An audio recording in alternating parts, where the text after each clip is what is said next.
Los grandes pensadores y Dios.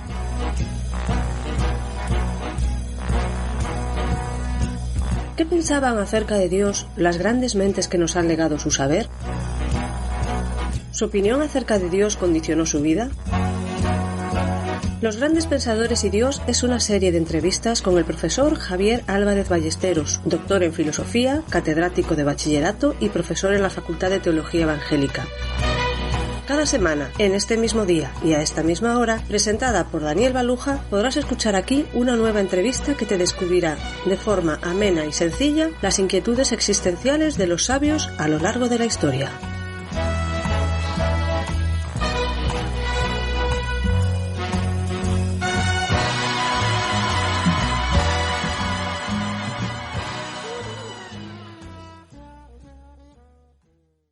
Bienvenido, Javier. Pues muchas gracias. Abrimos nuestra entrevista, esta primera entrevista de esta serie de programas, haciendo una pregunta que es: ¿qué queremos decir con grandes pensadores, Javier? Pues grandes pensadores son estos autores que han aportado algo a la historia de la humanidad en diferentes áreas del pensamiento del espíritu humano, pues como puede ser la ciencia, Galileo, Copérnico, Newton, Einstein, en el ámbito de la economía, en el ámbito de la historia, en el ámbito, por supuesto, de la filosofía, de la sociología, de la psicología. También ha habido grandes pensadores y grandes aportaciones en el campo de la teología, de la espiritualidad, y ahí también, por supuesto, pues que hay grandes pensadores, y yo creo que es importante, cuando miramos la historia del pensamiento humano en su conjunto, tener en cuenta también las aportaciones de los pensadores que han trabajado en este área, en este terreno. Pensando en los que escuchan, ¿se puede hacer una definición sencilla, accesible para cualquiera?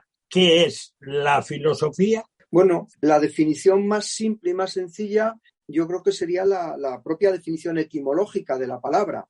Filosofía es una palabra griega que se compone a su vez de dos partículas. Filos, que significaría amor o tendencia hacia algo, y Sofía, que es un nombre muy bonito de mujer, que significa ni más ni menos que sabiduría. Entonces, filosofía sería ese amor, tendencia, deseo de alcanzar la sabiduría. A este respecto, Platón decía una cosa muy bonita, decía que no filosofan, es decir, no buscan la sabiduría, no desean buscar la sabiduría los dioses. ¿Por qué? Pues porque ya son sabios. Decía Platón, tampoco los animales, porque son tan ignorantes que ni siquiera saben que no saben, no son conscientes de su ignorancia ni tienen deseo por saber. Entonces, ¿quién filosofa? Pues la filosofía es una actividad propia de aquellos seres que están entre Dios y los animales, es decir, es una actividad propia del ser humano. Algunos opinan que la filosofía simultáneamente se produjeron, digamos que, inicios en China, en India y en Grecia también. ¿Tú qué opinas de este asunto? Bueno, es una cuestión que está sujeta a debate, que ha estado sujeta a debate y que yo creo que siempre lo estará. Si definimos la filosofía, como hemos hecho hace un momentito, como una búsqueda del hombre del conocimiento, una búsqueda del hombre de la sabiduría, de la verdad, claro, la sabiduría o esa búsqueda de la sabiduría es tan antigua como el propio hombre. Es decir, desde que el hombre es hombre, desde que el ser humano es ser humano, le ha interesado la verdad. Por tanto, buscar un origen de la filosofía en ese sentido sería algo complejo. Tendríamos que buscar, indagar por el propio origen del ser humano, porque somos seres pensantes, somos naturalezas que tienen que ver con el deseo de encontrar certezas, de encontrar seguridades, y la herramienta que tenemos para buscarlas fundamentalmente es nuestra capacidad de pensar. Desde ese punto de vista, diríamos, la filosofía es tan antigua como el hombre. Ahora, ¿dónde comienza la filosofía en un sentido más académico? Entonces, claro, digamos que hay dos posturas. Una que sostiene que esta postura que tú me has comentado, que ocurre sucesivamente o ad simultáneo en distintos lugares, por tanto, estarían reconociendo la existencia de una filosofía oriental, y una postura más clasicista, más academicista, que sostiene que la filosofía surgió en Grecia en un momento determinado, es en esa época que hablamos, ¿no?, del siglo VI, en un lugar determinado de Grecia, que son las costas jónicas de Asia Menor, es decir, lo que es ahora Turquía, y entonces tiene un carácter, digamos, más occidental. ¿Cuál de las dos posturas es más adecuada? Quizá ambas, cada una aporta algún tipo de valor.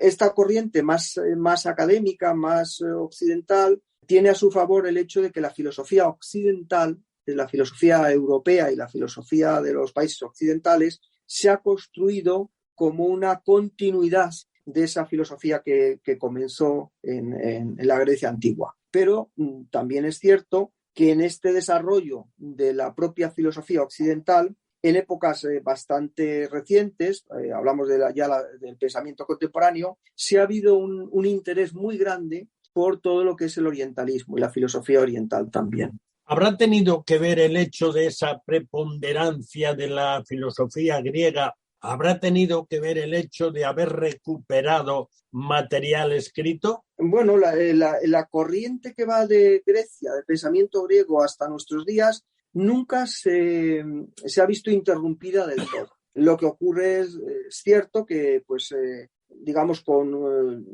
la decadencia del mundo antiguo y el surgimiento de la época medieval, sí hay, digamos, un periodo de, no sé cómo decir, de oscuridad, ya lo trataremos, imagino, en alguno de los programas subsiguientes. Hay un periodo de oscuridad cultural, el periodo de la Edad Media. Y luego al final de ese periodo aparecen, aunque nunca desaparecieron del todo, pero al final de ese periodo medieval reaparecen con mucha fuerza los textos de la antigüedad. Textos que habían sido, por un lado, conservados por los árabes y que se habían transmitido por esa vía orientalizante, digamos, y por otro lado, pues también en los monasterios de Occidente se habían guardado en los scriptoria, porque tenemos que tener en cuenta que en esos tiempos de la Edad Media no había imprenta, y poder tener a disposición libros, pues es una cosa complicada. Y en los scriptoria de los monasterios, con muchísimo trabajo, con muchísimo cuidado, se conservaron también textos de aquella antigüedad originaria, de aquel pensamiento griego antiguo. Esto quiere decir, sin duda alguna, que ya desde muy antiguo esas elucubraciones, esas reflexiones se plasmaron por escrito. Sí, de hecho la tecnología y el pensamiento son cosas que van muy unidas. Y es cierto, claro, que en la antigüedad, pues en un primer momento los textos se graban en piedra o en metal, en lugares que es muy difícil que aquello se pierda. Luego aparece el papiro, luego ya van apareciendo los códices, y en la antigüedad tenemos una forma de transmitir la escritura y de transmitir el pensamiento, porque al final la escritura vale para transmitir ideas, muy laborioso, muy dificultoso. Y luego, pues al final de ese periodo que hablábamos antes, ese periodo medieval, va a haber un gran invento, otra vez aparece la tecnología relacionada con el pensamiento, que va a ser la imprenta. Y la imprenta va a dar lugar a una, digamos, democratización o popularización del pensamiento que en épocas anteriores era, sencillamente por motivos técnicos, completamente imposible. Y hoy, pues ya no solamente tenemos la imprenta, que la imprenta de alguna manera no producía obras tan sólidas como las obras grabadas en piedra, estos 10 mandamientos o los trabajos de la antigüedad, pero quedaba escrito blanco sobre negro, en papel. Pero claro, ahora tenemos otra revolución tecnológica muy importante, que es la informática, que nos da acceso a los textos, pues de una manera todavía más asombrosa, más llamativa. Dice que vivimos en la época de la información, lo que sería un poco más discutible si información y conocimiento son la misma cosa. Sí, bueno, de todas formas, de cara a la conservación del saber, es muy curioso que lo que se conservó grabado en tablillas de barro cocido, que es tan antiguo, pues resulta que se conserva mejor de lo que se conservan ahora los textos que han pasado a ser digitales. Es cierto que, digamos, esta forma de acceder a la verdad o de expresarla, pierde solidez, la solidez que tenía el texto en piedra y la que tuvo después el texto impreso. Lo que es muy importante, creo yo, es que a la hora de reconstruir nosotros el pensamiento del pasado, sí tengamos textos. Porque muchas veces pues, se dice, bueno, pues en la Edad Media se pensaba tal cosa, sí, pero si usted quiere decir o quiere hablar de qué se pensaba en la Edad Media, o qué pensaban los griegos, o qué dijo Galileo, lo importante es utilizar y hacer referencia a textos, no a presupuestos o valoraciones o lugares. Bueno, hay un asunto de fondo que tiene que ver con el título que lleva nuestro programa, que es Los grandes pensadores y Dios. Así que hay una pregunta de base que nos la hemos dejado atrás, pero es importante que quede respondida. ¿Es incompatible la filosofía con la fe en Dios? Pues yo personalmente creo que no, aunque hay muchos filósofos y muchos pensadores, sobre todo en la época contemporánea, que son declaradamente ateos. Lo que es innegable es que la historia de la filosofía está impregnada, y la historia del pensamiento, no solamente los filósofos, también los científicos y otros en otras producciones culturales, literarias, han sido personas que han vivido en un entorno, en un contexto judio-cristiano, y por tanto no han puesto en tela de juicio la idea de Dios, y han sido pues muchos de ellos personas devotas y practicantes. En un principio yo no veo ninguna dificultad en reconciliar el pensamiento en general y el pensamiento filosófico en particular con la idea de Dios. Es más, yo creo que uno de los grandes problemas del ser humano, por nuestra propia naturaleza, es preguntarnos por objetos, por cuestiones que son de naturaleza trascendente. O sea, ¿tiene sentido este mundo en el que vivimos? ¿Hay una vida después de esta? ¿Existe una justicia que pueda dar razón de las injusticias que vemos cada día? Yo creo que todas esas preguntas, de alguna forma, de una manera u otra, están dirigidas, abocadas, lanzadas hacia algo que es absoluto. Y algo que es absoluto, pues entendemos que se le puede llamar, como hicieron estos primeros filósofos o los primeros filósofos griegos, se le puede llamar Dios. O sea que no solamente no es contradictorio, sino que creo que no puede haber una verdadera filosofía que eluda el problema de Dios. Según los datos que tenemos históricos y documentados, ¿quiénes fueron los que podemos llamar los primeros filósofos que han influido desde allá hasta nuestros días? Bueno, pues si nos situamos en esa hipótesis de que la filosofía surge en Grecia, en las costas jónicas de Asia Menor, pues hablaríamos de un primer grupo de filósofos que están en torno a la ciudad de Mileto. En esta colonia griega se pasó de una explicación mitológica, de una explicación fantástica, que en realidad es una explicación, el mito es una explicación fantástica a una pregunta que es muy razonable. O sea, el mito explica el origen de las cosas, y la búsqueda del origen de las cosas es una búsqueda muy racional, muy lógica del ser humano. Lo que pasa es que el mito pues da una explicación bastante arbitraria, bastante fantástica. Y entonces, el paso de esa explicación, digamos, fantástica a una explicación científica, a una explicación racional, se produjo, en términos generales, se puede decir que se produjo en esta zona de Grecia, y quizá el primer gran pensador fue Tales de Mileto.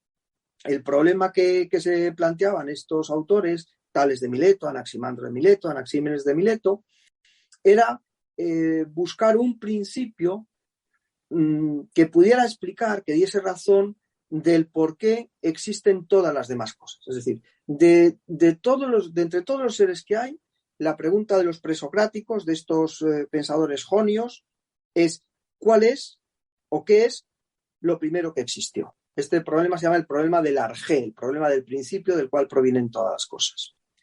Es curioso porque yo conocí algo, yo no me he metido en ese campo profundamente, ni mucho menos.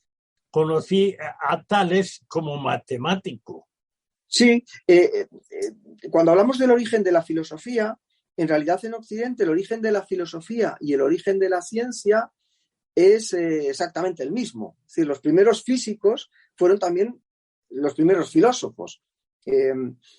También los primeros matemáticos. Tales de Mileto, bueno, pues ciertamente hay un teorema que se llama el teorema de Tales, la curiosidad. Aristóteles dice que lo que da origen a la filosofía es la capacidad que tenemos de ser curiosos y de admirarnos ante las cosas que no conocemos. Entonces, ante esa admiración respondemos, pues no con una poesía, sino que respondemos con un intento de clarificación lógica de las cosas, pues ya estamos en el campo de la ciencia o de la filosofía. Y evidentemente, pues muchos de estos primeros filósofos fueron matemáticos. Tales intentó pues calcular la altura de una pirámide, pues viendo la sombra que proyectaba una vara en el suelo a determinada hora del día, pero podemos pensar también en los pitagóricos, que son también autores filósofos presocráticos, y la trascendencia que tuvieron para la posterioridad. O sea que en realidad puede decirse que era un pensamiento científico. Sí, sin lugar a dudas. La ciencia en Occidente surge de la mano de la filosofía y surge en Grecia. Entonces, todo lo que va a ser el desarrollo de la ciencia antigua y medieval hunde sus raíces en los filósofos de la Grecia arcaica. Luego, a partir del Renacimiento, es cierto que se va a producir una progresiva separación que no sería otra cosa nada más que la especialización de determinadas ramas, áreas de la filosofía. Y entonces, en esta especialización, la ciencia se va a ir separando, o mejor dicho, las ciencias se van a ir desgajando de ese tronco común originario que fue la filosofía. De hecho, la obra de Newton, donde están los principios de la mecánica clásica y todo esto, se seguía llamando en aquella época, que es el título de la obra de Newton, Principios matemáticos de filosofía natural. Entonces, en una obra que se llama Filosofía natural están esas leyes del movimiento y toda la física newtoniana. En cierta manera, la subdivisión, la multiespecialización que se ha producido en todas las áreas del conocimiento no estará alejándonos de tener una percepción general del conocimiento. Pues muy buena pregunta, porque precisamente si la filosofía tiene algún valor hoy día, yo creo que es esa dimensión o ese intento, ese empeño de ser una explicación total de las cosas. Entonces, es verdad que con el desarrollo de la especialización, la parcialización del saber, desarrollos también de la tecnología, pues, digamos, los científicos tratan áreas muy concretas de la realidad.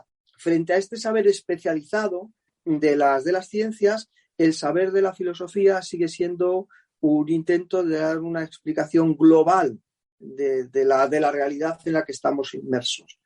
Por eso el filósofo debe conocer, debe saber, también debe estar en contacto con el pensamiento científico y con todo. Es decir, el filósofo es alguien que no sabe nada acerca de muchísimas cosas, porque hoy día la especialización es tan grande que es imposible pues controlar o ser un experto en todas las áreas de especialización científica técnica del momento presente. Pero bueno, la filosofía creo que no debe renunciar a ser ese marco de referencia en el cual el conjunto de los saberes humanos pueden ser asimilados, entendidos y dotados incluso de sentido, de significación. Ahora, en esa idea de búsqueda que evidentemente está detrás de ese desarrollo del pensar, se me ocurre en la filosofía y en la ciencia, en sus orígenes, que estamos yendo ahora a la fuente original,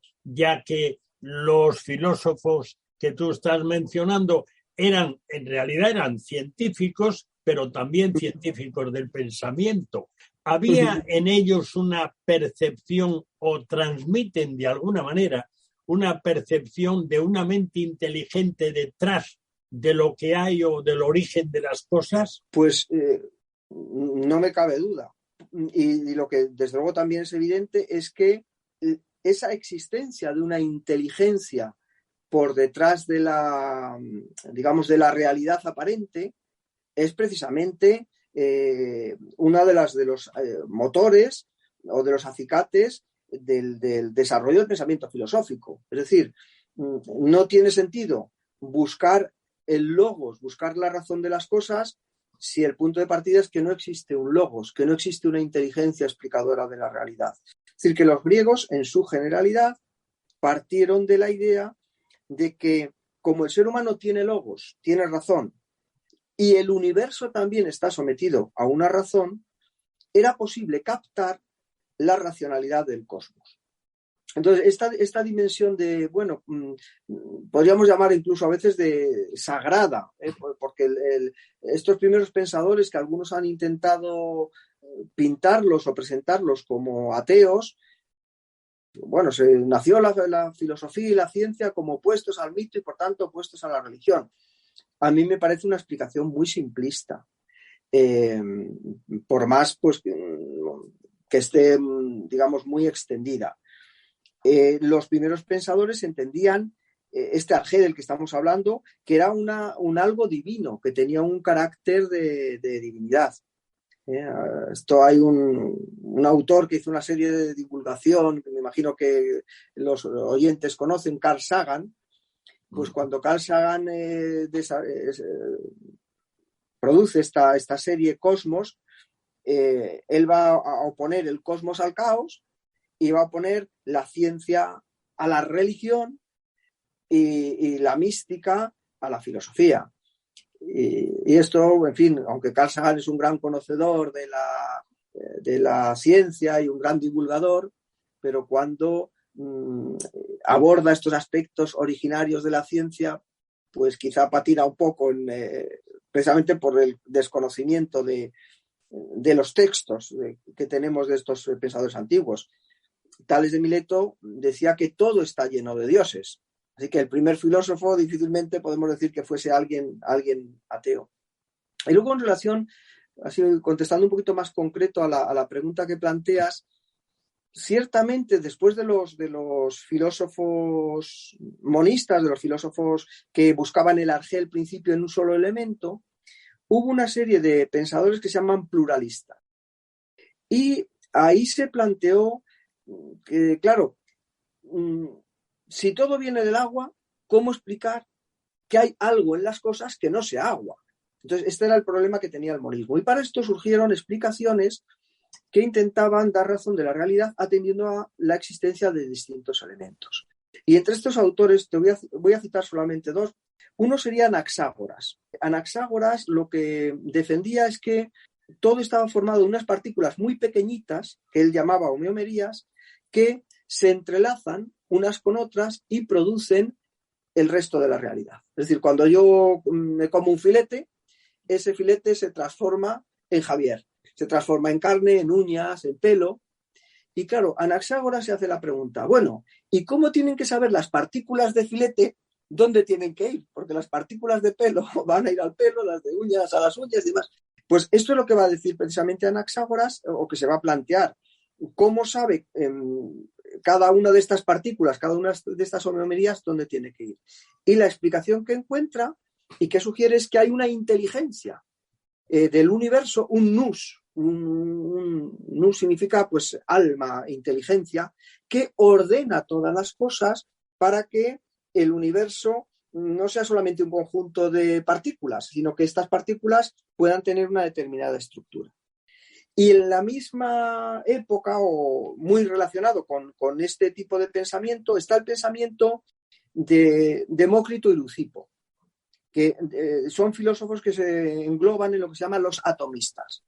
Lo que pensaba Demócrito, que era un filósofo de Abdera, es que toda la realidad estaba conformada de partículas pequeñitas, muy parecido a lo que decía Anaxágoras sobre las homeomerías, y estas partículas indivisibles las denominó átomos. Pues átomos es lo que significa que no se puede dividir. Y estas partículas indivisibles se movían en el vacío sin que hubiese nada ni nadie que las ordenaban. Es decir, la conclusión a la que llega Demócrito es que todo es fruto del azar y la necesidad. De manera que tenemos ahí ya en el pensamiento presocrático, o sea, en un pensamiento arcaico, muy antiguo, este problema que yo creo que nos sigue llamando la atención y sigue que hace que sigamos dando vueltas a la cabeza, de, bueno, pues si este mundo se puede explicar solamente desde sí mismo como materialidad, como un mecanicismo como el que defendían los atomistas, o si es necesario postular desde el punto de vista puramente lógico que hay también una inteligencia que rige el orden del universo. Hay una pregunta con la que cerramos el espacio hoy porque no da para más. ¿Cuál es la principal razón detrás del rechazo a la existencia de Dios por parte de muchos grandes pensadores? Hay razones varias y a veces algunos grandes pensadores, grandísimos pensadores, han rechazado la idea de Dios, ojo al dato, sin ninguna razón. Por ejemplo, el materialismo marxista. Pues Marx no demuestra de manera alguna que Dios no exista. Era una explicación de que es un producto ideológico, que sirve para justificar las relaciones económicas de producción, pero en realidad no hay ninguna demostración de la no existencia de Dios. Digamos, es un punto de partida. Ahí tenemos un gran pensador, porque efectivamente, evidentemente, Carlos Marx fue un gran pensador en el terreno filosófico, en el terreno político, en el terreno económico, defensor del ateísmo, pero que no da razón o no da justificación de la no existencia de Dios. Donde sí, digamos, podemos buscar razonamientos y cuestiones que nos hacen, desde el punto de vista de la filosofía, cuestionar la existencia de Dios, yo creo que la principal línea argumentativa es cómo conciliar la bondad de Dios o la existencia de un Dios bueno con la existencia del mal en el mundo. ¿Cómo se puede compaginar que si Dios es, por un lado, bueno y por otro lado, todopoderoso, pues el mundo sea un mundo en el cual hay maldad? Y esta es una gran pregunta de la filosofía que algunos han utilizado como argumento en contra de la existencia divina, pero que otros filósofos, otros pensadores, como por ejemplo Leibniz, ha usado precisamente para defender o explicar la racionalidad del universo y el mundo tal y como es. Y luego pues hay otros pensamientos, como por ejemplo el pensamiento de Sigmund Freud, que hace de Dios una especie de idea del Padre que nos protege, que nos cuida y demás. Entonces reduce a Dios a un simple deseo del inconsciente, el deseo de ser protegidos. Pero claro, ocurre lo mismo que hablábamos al comentar Marx. No hay una demostración de que Dios no exista. El hecho de que tengamos en nuestro inconsciente el deseo de un padre protector y que nos cuida, el hecho de que tengamos ese deseo no niega que realmente ese padre al cual anhela nuestro corazón exista realmente y no sea solamente un producto, una creación de nuestro inconsciente. ¿Recomienda un libro? Bueno, hoy hemos hablado de los primeros filósofos griegos. Yo recomendaría el libro de Werner Jaeger, La teología de los primeros filósofos griegos, porque está escrita por un filólogo reconocidísimo, un gran estudioso y un gran conocedor de la cultura griega. Además de esta obra escribió también Paideia, que es un clásico en el estudio de la cultura griega, y esta obra, La teología de los primeros filósofos griegos, yo creo que desmiente ese mito de que los primeros pensadores fueron materialistas, ateos, mecanicistas. No. Salvando a Demócrito, el resto de los pensadores de la Grecia antigua, de ese periodo presocrático, tienen una teología muy interesante. Muchas gracias, Javier, por esta primera aproximación a la mente de los grandes pensadores a lo largo de la historia. Te esperamos la próxima semana para continuar descubriendo contigo la relación entre los grandes pensadores y Dios. Pues estaré encantado de estar con vosotros. Los grandes pensadores y Dios se despide hasta la próxima semana, el mismo día y a la misma hora, cuando podrás escuchar aquí una nueva e interesante entrevista con Javier Álvarez Ballesteros, que nos acercará una vez más a las biografías íntimas de figuras destacadas de la historia.